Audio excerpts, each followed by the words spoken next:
A homeless man approaches Steve Harvey on the street, asking for just $1. What happens next leaves everyone stunned. In a world where celebrities often brush past those in need, this encounter was about to break all expectations. The security team moved to intervene, but something in the man's eyes made Steve pause. What followed wasn't just an act of charity. It was a moment that would transform two lives forever. But no one could have predicted just how far Steve Harvey would go when faced with this simple request. The cameras had stopped rolling, but Steve Harvey was still very much in the public eye as he made his way through the crowded downtown area after taping another successful episode of his hit show. The evening air buzzed with excitement as word spread that the iconic entertainer was nearby.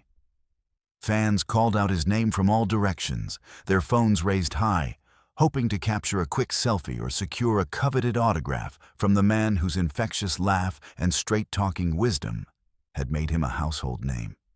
His professional security detail, men in dark suits with earpieces and vigilant eyes, formed a protective bubble around him, efficiently keeping the excited crowd at a comfortable but respectful distance. This was routine for Steve. Another day in the life of one of America's most beloved entertainers. The familiar dance of fame. Smile, wave, keep moving. 20 years in the spotlight had taught him how to navigate these moments with grace and efficiency. But what wasn't routine was about to unfold in a way that would leave an indelible mark on everyone present. From the corner of his eye, Steve noticed a figure somehow breaking through the invisible barrier his security had established. A disheveled man, his clothes worn thin by time and hardship, with shoes cracked and splitting at the seams, had somehow slipped past the watchful guards. His face told the story of countless nights spent under bridges and in doorways, of meals missed and opportunities lost. In a crowd of eager fans with their smartphones and bright expressions, he stood out like a shadow. "Mr. Harvey?" the man called out, his voice barely audible above the crowd noise, raspy from disuse or perhaps from too many cold nights. "Could I ask you for something?" His hands trembled slightly. Whether from nervousness or the physical toll of street life, it wasn't clear. The security team immediately moved to intercept, their faces hardening with professional concern, hands already reaching to escort the intruder away. The crowd fell silent, the festive atmosphere evaporating in an instant as everyone sensed the tension of the moment. Some people stepped back, others leaned in, but all eyes locked on this unexpected confrontation. But before the guards could reach him, the man spoke again. 5 simple words that would change everything. "Can I have $1, please?" Not 20, not 100, not a request for a job or a lengthy plea for help. Just one single dollar, an amount so modest it was almost shocking in its humility. The simplicity of the request, the raw vulnerability in the man's weathered face, it caught Steve completely off guard. His expression shifted from celebrity caution to genuine curiosity in a heartbeat. This wasn't the usual fan interaction. This was something entirely different. But what truly stopped everything was what Steve saw when he really looked at the man. Behind the dirt and desperation, Steve recognized something in those eyes, a dignity that refused to be extinguished, a humanity that persisted despite everything the world had thrown at this man. It made him pause in a way no one expected, in a way that would set in motion events neither of them could possibly anticipate. Time seemed to slow as Steve Harvey studied the man standing before him. The bustling street faded into background noise as his focus narrowed to the unexpected encounter. The homeless man's appearance told a story without words. The frayed edges of a once decent jacket fingernails rimmed with the kind of dirt that comes from living without regular access to running water, and eyes that carried both weariness and a flicker of something that looked remarkably like hope. Steve had seen that look before, not just on the streets, but in the mirror decades ago, during his own darkest days when he'd slept in his car between comedy gigs, showering at gas stations, and counting pennies for his next meal. Before the tailored suits and television contracts, Steve Harvey knew what it meant to wonder where his next dollar would come from. The security team tensed, awaiting instructions. The lead guard, a tall man with an earpiece and practiced neutral expression, took half a step forward, his hand slightly raised, the universal signal that he was ready to remove this potential problem. "Sir, you need to step back," the guard began, his tone professional but firm. The crowd watched with the collective held breath of those witnessing something unscripted in a world of carefully managed celebrity interactions. Phones were raised higher, recording the moment, social media posts already being mentally composed. Some onlookers wore expressions of discomfort, others curiosity, and a few showed the unmistakable judgment reserved for those who disturbed the social order. Steve raised his hand slightly, not toward his wallet, but toward his security team. The gesture was subtle but unmistakable. "Stand down."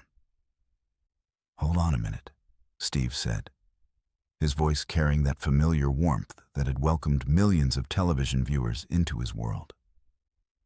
He took a step closer to the homeless man, bridging the invisible barrier between celebrity and stranger, between comfort and desperation.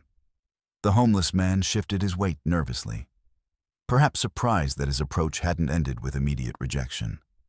His eyes darted briefly to the security guards, then back to Steve, as if he couldn't quite believe he was being given actual attention. "What's your name, brother?" Steve asked, his tone deliberately gentle, the same voice he might use with a nervous contestant on his show. The question hung in the air, simple yet profound in its humanity. It wasn't just about a dollar anymore. It was about recognition, acknowledgement, the radical act of seeing someone that society had trained itself to look past. What Steve was about to do would leave everyone around them completely speechless. "Marcus," the man replied, his voice steadier now, a hint of dignity returning to his posture as he spoke his own name. "My name is Marcus Johnson." Steve nodded, extending his hand without hesitation, ignoring the almost imperceptible flinch from his security detail. "Good to meet you, Marcus. I'm Steve." The introduction was unnecessary, of course. Everyone knew who Steve Harvey was, but the simple courtesy of a proper introduction seemed to momentarily place them on equal footing. Two men meeting on a street corner rather than celebrity and supplicant. A ripple of murmurs passed through the crowd as they watched the famous host shake hands with the homeless man as if they were meeting at a business conference rather than on a busy sidewalk. The security team exchanged glances but maintained their positions, recognizing that their employer was making a deliberate choice. One of them subtly adjusted his stance, still protective but now accommodating this unexpected interaction. "You asked for $1?" Steve said, his voice carrying just enough for those nearby to hear, but somehow creating an intimate space in the middle of the public thoroughfare. "Mind if I ask why just $1? Most people ask for more when they get the chance." Marcus shifted his weight, eyes briefly dropping to the cracked pavement before meeting Steve's gaze again. His hands, calloused and marked with the fine grime that becomes almost permanent when you lack regular access to hot water, fidgeted slightly at his sides. "Honesty? I figured you'd say no to anything more. People are more likely to give when you ask for something small. And I need to make a phone call." Marcus gestured vaguely down the street. There's a payphone around the corner that still works. One of the last in the city, probably. Costs 50 cents for a local call. The extra 50 would be for a backup in case I get cut off. Steve's expression softened further. There was something in the specificity of the request, the practicality of it, that struck him. Not money for alcohol or even food, but for communication, for connection. In an age where most people couldn't imagine life without the smartphone in their pocket, this man was counting change for a payphone that most would be surprised still existed. Who are you trying to call, if you don't mind me asking? Steve's tone had shifted, the practiced cadence of the television host replaced by something more genuine, more personal. The crowd had grown quieter, straining to hear the exchange. Some had lowered their phones, suddenly uncomfortable with documenting what had become an unexpectedly intimate moment. Others continued recording, but with a different energy now. The sense that they were witnessing something authentic, rather than just another celebrity sighting. Marcus hesitated, then straightened his shoulders slightly, as if making a decision. When he spoke again, his voice carried the weight of someone sharing something precious, something that mattered. My daughter. It's her birthday today. She's turning 11. His eyes took on a faraway look. She's with her mother in Cincinnati. I haven't spoken to her in 8 months. The simple statement hung in the air, heavy with unspoken history, of separation, of struggle, of a father's love persisting despite circumstances that had pulled him away from his child. Steve's expression shifted, something clicking into place behind his eyes, a recognition of the universal in the specific. Fatherhood was a language he spoke fluently, a connection that transcended the vast differences in their current circumstances. Without breaking eye contact with Marcus, he reached into his pocket, but instead of producing a single dollar, he pulled out his own phone. The latest model, encased in expensive leather, a stark contrast to the man standing before him who couldn't afford a 50-cent phone call. What's her number? Steve asked, his thumb already poised over the screen. Marcus blinked, confusion evident on his face. Sir? Your daughter's number, Steve repeated gently. Let's call her right now, and not just for a minute on a payphone that might cut out. Let's really talk to her. The offer was made simply, without fanfare, as if lending his phone to a homeless stranger was the most natural thing in the world. The security team's lead took a half step forward, professional concern etched on his face. Mr. Harvey, we're running late for the dinner meeting. The restaurant has held your private room, but they've called twice already. Steve raised his hand again, this time with more finality. Reschedule it. The two words were spoken with the quiet authority of someone accustomed to having his decisions respected. He turned back to Marcus. What do you say? It's her birthday. She should hear from her father. Marcus's weathered face showed a complex wave of emotions. Disbelief, hesitation, fear, and then something that looked remarkably like the first bloom of hope. His eyes glistened with moisture that he quickly blinked away. She might not even answer, Marcus warned, his voice betraying how much he wanted the opposite to be true. Her mother, she has her reasons for keeping distance between us. And the number, I'm not even sure if it's still the same. It's been a while. Steve's trademark smile emerged, the one that had charmed millions across America's television screens, but now with an added layer of genuine warmth. Then we'll leave her a message she'll never forget. And then, Marcus, you and I are going to have a longer conversation over some real food. because I think there's more to your story than just needing a dollar. He gestured to one of his team members. Tony, call ahead to Michelangelo's and tell them I'll need that private room after all, but for a different meeting. Table for 2. The crowd around them had grown, people sensing that something extraordinary was unfolding. Phones were recording, social media already buzzing with early accounts of what was happening. But Steve seemed oblivious to it all, his focus entirely on the man before him. Sometimes, Steve said, his voice now carrying the same inspirational tone that had lifted millions during difficult moments. Life puts people in our path for a reason. I don't think you asking me for a dollar today was an accident, Marcus. I think maybe we were supposed to meet. What began as a simple request for spare change was about to transform into something neither man had anticipated when they woke up that morning.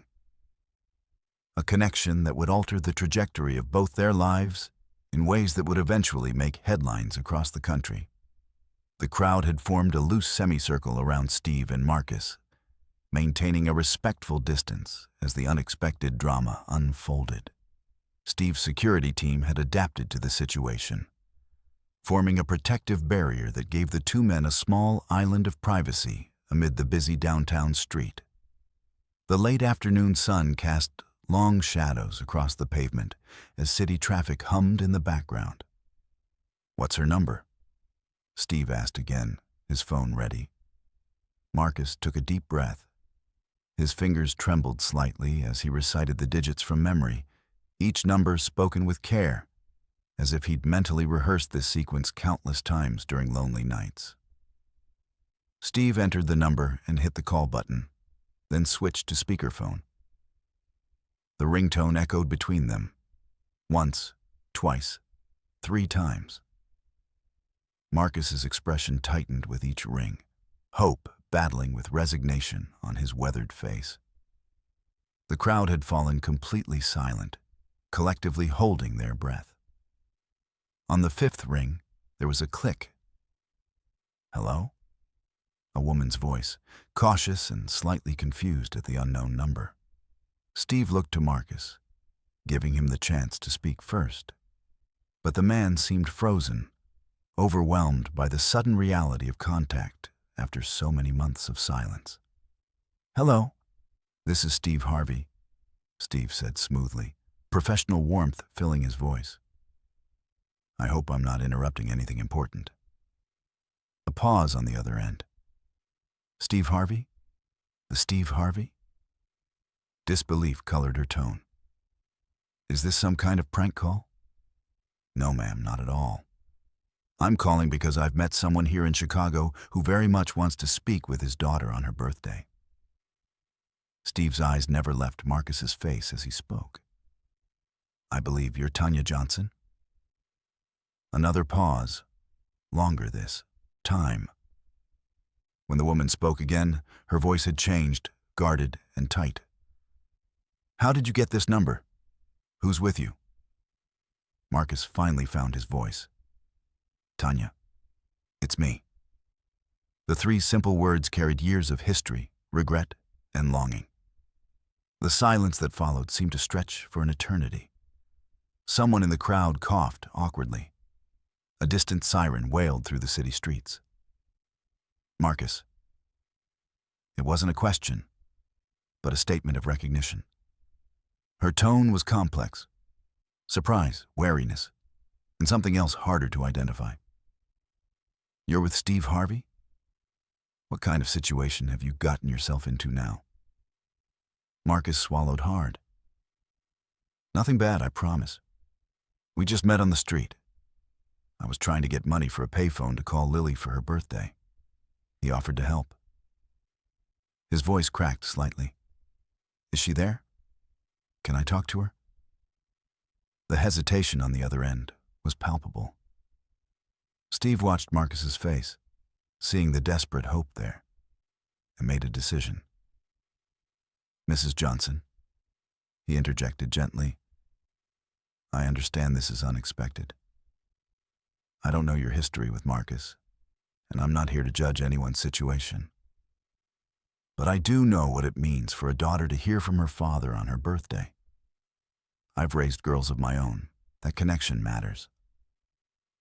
His words hung in the air, sincere and unscripted. The crowd around them had grown even quieter, many people visibly moved by the unfolding scene. Finally, Tanya's voice returned, softer now. Hold on. The muffled sounds of movement came through the speaker, followed by distant voices. Marcus's entire body tensed, his eyes never leaving the phone in Steve's hand. Then, a young girl's voice, bright and curious. Hello? Who is this? Marcus's face transformed. The years of hardship seemed to fall away in an instant, replaced by a father's pure joy. Lily Bear, it's Daddy. Daddy? The girl's voice rose with excitement. Is it really you? Mommy said you were calling with... Wait, are you really with Steve Harvey, the guy from Family Feud? Steve couldn't help but smile. That's right, young lady. And your dad tells me it's your birthday today, 11 years old, is that right? Yes, sir. Lily's enthusiasm bubbled through the phone. This is crazy. None of my friends are going to believe this. Well, we'll have to make sure they do, Steve said with a wink at Marcus. How about I send you a special video message after I'm done talking with your dad? As Lily's delighted response poured through the speaker, Marcus mouthed a silent "thank you" to Steve, his eyes shining with unshed tears. The connection that had seemed impossible just minutes ago was now real, vibrant, and filling the space between them with possibility. What had begun as a request for a single dollar was blossoming into something far more valuable. A second chance at the most important relationship in Marcus's life, witnessed by dozens of strangers who were no longer filming a celebrity encounter, but a moment of genuine human connection. And Steve Harvey, who had seen countless emotional reunions on his television shows, found himself moved in a way that felt different, more authentic, more meaningful than anything that had ever happened under studio lights. As he watched Marcus begin to really talk with his daughter, Steve knew that his scheduled dinner meeting wasn't the only plan that was about to change. Michelangelo's was the kind of upscale restaurant where reservations were made weeks in advance, where the maitre d' knew regular patrons by name, and where the lighting was expertly designed to flatter everyone who walked through its doors. It was not the kind of place that typically welcomed guests in threadbare jackets and worn-out shoes. But tonight was different. The private dining room at the back of the restaurant had been hastily prepared for two very different men. Crystal glasses caught the light from the chandelier overhead, white tablecloths draped perfectly across the polished mahogany table, and the restaurant's executive chef himself had come to personally oversee the evening's menu. Marcus sat uncomfortably in the plush chair, looking as out of place as a sparrow among peacocks.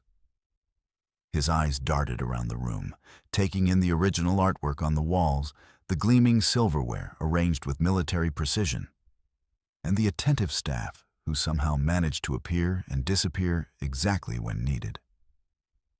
I can't believe I'm sitting here, he said quietly, his hands resting awkwardly on his lap rather than on the pristine tablecloth. And I can't believe she actually talked to me. Steve smiled, completely at ease in surroundings that would have been unimaginable during his own days of hardship. That phone call was just the beginning, Marcus. We recorded that video message for Lily, and I've already had my assistant arrange to have a proper birthday gift delivered to her tomorrow. Nothing too extravagant, he added, noting Marcus's expression. Just something to make her day special. The waiter approached with the first course, setting down plates of something artfully arranged that Marcus couldn't immediately identify. He waited until Steve picked up his fork before cautiously following suit. You didn't have to do any of this, Marcus said after taking his first bite, the flavors so rich and complex that he had to pause for a moment to process them. The phone call was already more than I could have hoped for. Steve leaned forward slightly. Let me ask you something, Marcus. When was the last time you had a real meal? Not fast food, not something from a shelter, but a proper dinner? Marcus considered the question, his eyes drifting toward the window where Chicago's evening skyline glittered like scattered diamonds. Before I lost my job at the construction company, so about 14 months ago. My girlfriend at the time, not Tanya, someone after, she cooked a pot roast for my birthday. Steve nodded, absorbing this information without judgment. And when did you last speak to Lily before today? 8 months ago, like I said. I called from the public library. They let you use their phones for important calls if you ask nicely. Marcus's expression darkened. I had a phone then, but couldn't keep up with the payments. After that, well, things got worse pretty quickly. The main course arrived. Perfectly seared steaks accompanied by seasonal vegetables and a reduction sauce that the waiter described in terms that might as well have been a foreign language to Marcus. Steve thanked the staff and then ensured they wouldn't be disturbed for a while. I was homeless once, Steve said once they were alone, cutting into his steak with practiced ease. Not many people know that part of my story. I lived in my car for 3 years in the 1980s, showering at gas stations, swimming facilities, wherever I could. I was trying to make it as a comedian, but I wasn't there yet. Marcus looked up from his plate, surprise evident on his face. You? But you're Steve Harvey. Steve's laugh was genuine. Wasn't always Steve Harvey the TV host. Used to be just Steve, the guy trying to figure out how to eat that day. He pointed his fork toward Marcus. That's why I stopped when you approached me today. I recognize something in your eyes. Not just need, but dignity. Pride. The look of a man down on his luck, not down on his character. Marcus absorbed this, chewing thoughtfully. How did you get out of it? The homelessness? One step at a time, Steve replied. Got a break doing comedy, started making a little money, found people who believed in me. But mostly, I never stopped believing there was a purpose for my life. Even sleeping in that old Ford Tempo, I knew God had a plan. The conversation flowed more easily after that. The initial awkwardness melting away as they discovered unexpected commonalities. Marcus had been a foreman before the company downsized.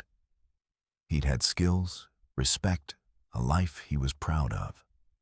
The spiral downward had been triggered by a workplace injury, insufficient insurance, and a painkiller prescription that had evolved into a dependency he hadn't seen coming until it was too late. Lost my apartment 3 months after losing the job, Marcus explained, his voice matter-of-fact rather than seeking pity.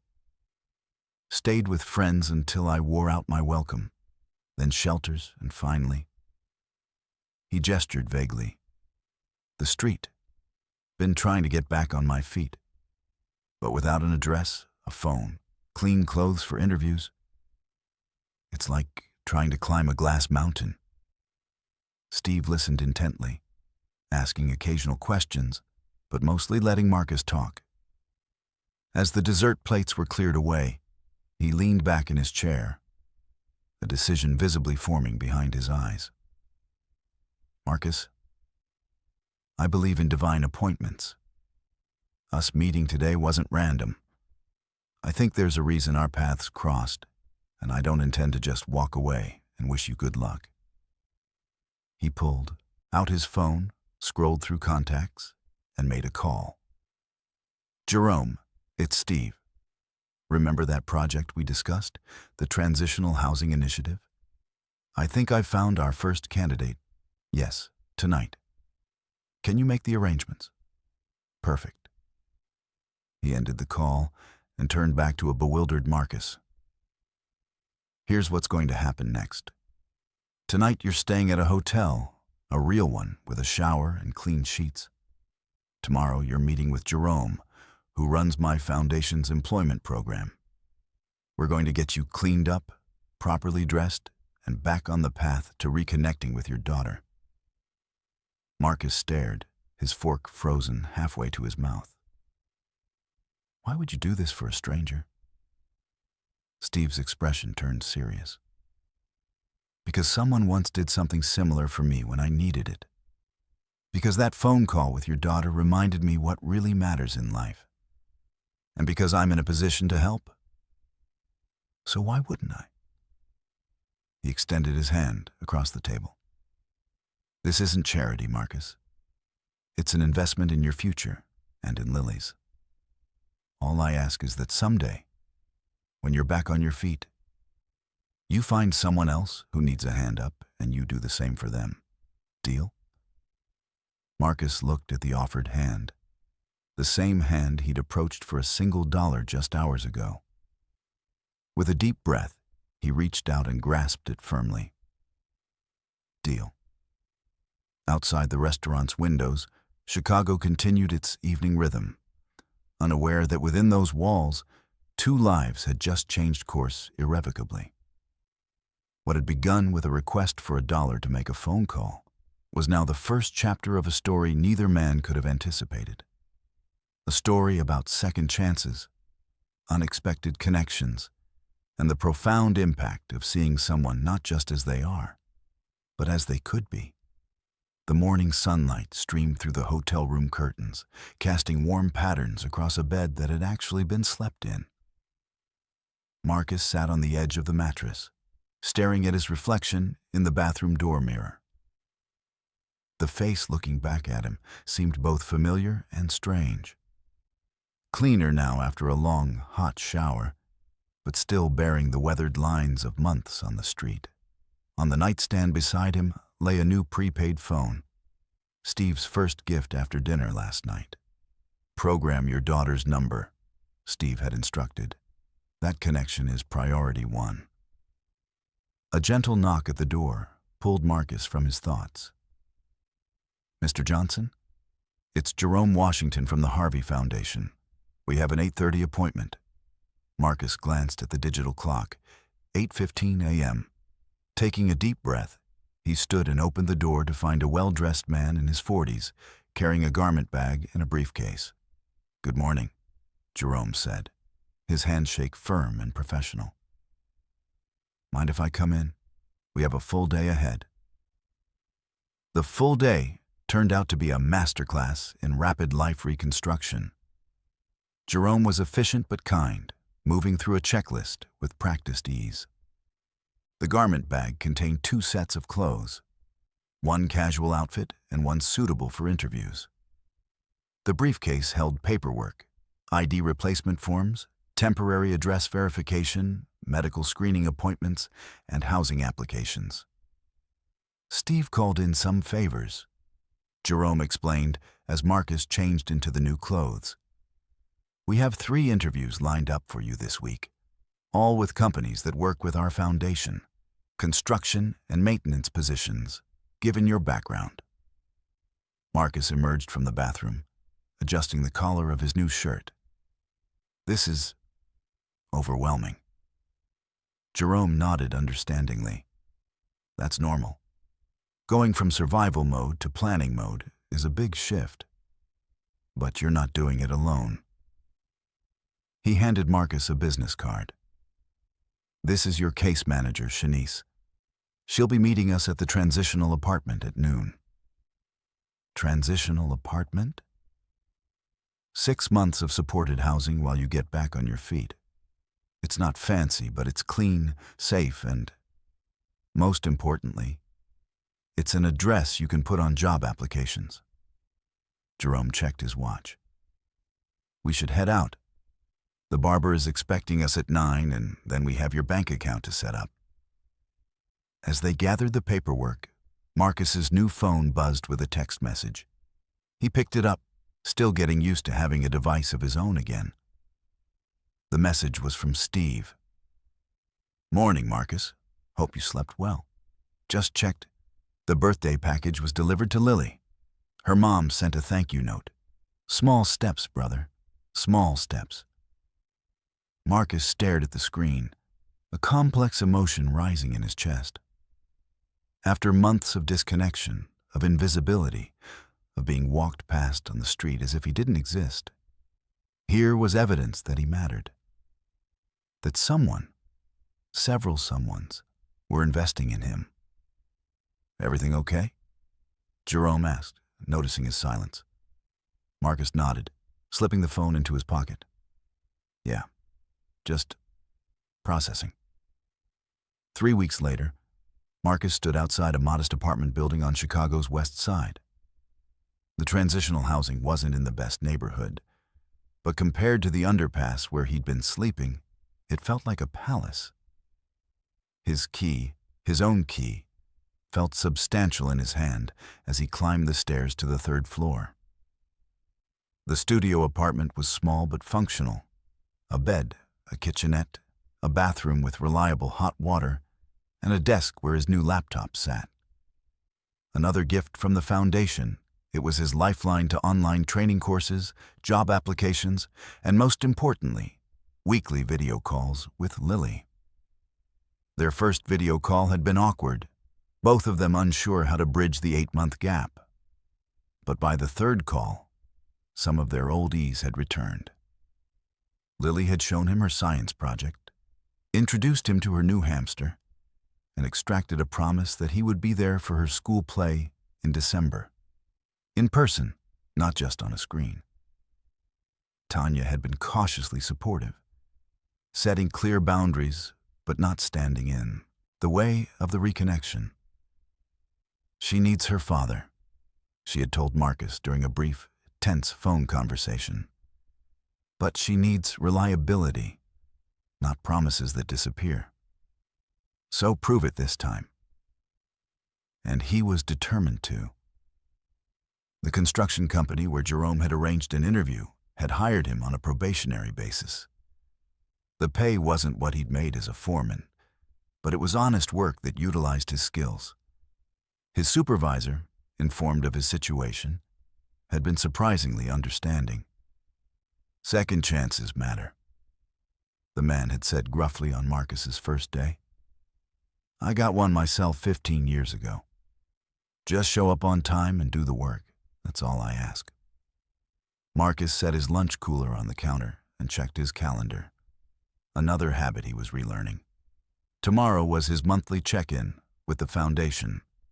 The day after, he had a session with his counselor, part of the recovery support program he joined to ensure he never slipped back into dependency on painkillers. A knock at his door surprised him. Opening it, he found his neighbor, Mrs. Castillo, an elderly woman who had taken to bringing him occasional home-cooked meals. I made too much arroz con pollo, she said, holding out a covered dish. My grandchildren canceled their visit. Marcus accepted the dish with genuine gratitude. Thank you, Mrs. Castillo. This is very kind. She waved away his thanks. You remind me of my son when he was getting back on his feet. Sometimes a home-cooked meal makes all the difference. She peered past him into the apartment. The place is looking good, very organized. Marcus nodded, trying to keep it that way. After Mrs. Castillo left, Marcus sat at his small table, the warm dish in front of him. He took out his phone and scrolled to a number he'd called only once since that fateful day. Steve answered on the 3rd ring. Marcus, how are you doing, man? Good. Really good, actually. Marcus looked around his small apartment. I just wanted to say thank you again. The job is working out. I've had 3 video calls with Lily now. That's what I like to hear, Steve replied, the smile evident in his voice. Jerome tells me you're one of the most committed guys in the program. I have a lot to work for, Marcus said simply. Actually, I'm calling because I want to start fulfilling my end of our deal. What's that? Finding someone to help like you helped me. There's a guy at work, just got out of prison, having trouble finding housing because of his record. I was thinking maybe I could introduce him to Jerome? The line was quiet for a moment. When Steve spoke again, his voice had a depth of emotion that transcended the phone connection. That, Marcus, is exactly how it's supposed to work. Not just climbing out yourself, but reaching back to help the next person. A pause. You know, when I first saw you on that street corner, I had a feeling about you. What kind of feeling? That you weren't just asking for $1. You were asking for a chance to be who you really are again. Steve's voice was warm. Looks like I was right. After they hung up, Marcus sat with Mrs. Castillo's arroz con pollo, saying a silent prayer of gratitude before eating. Through the small window of his apartment, he could see a slice of Chicago's skyline in the distance, the same buildings he'd looked up at from the street just weeks ago. The view was different now, not just because he was seeing it through a window instead of from a sidewalk, but because he was looking at it through the eyes of a man with a future again, a man with a daughter who was counting on him, a job that valued his skills, and a purpose that extended beyond day-to-day survival. All because he'd asked for $1 to make a phone call, and found instead a hand reaching out to help him stand again. Sometimes, Marcus reflected as he enjoyed the home-cooked meal, the smallest requests open doors to the biggest changes. And sometimes, the person you're meant to become is just waiting on the other side of the hardest moment you've ever faced.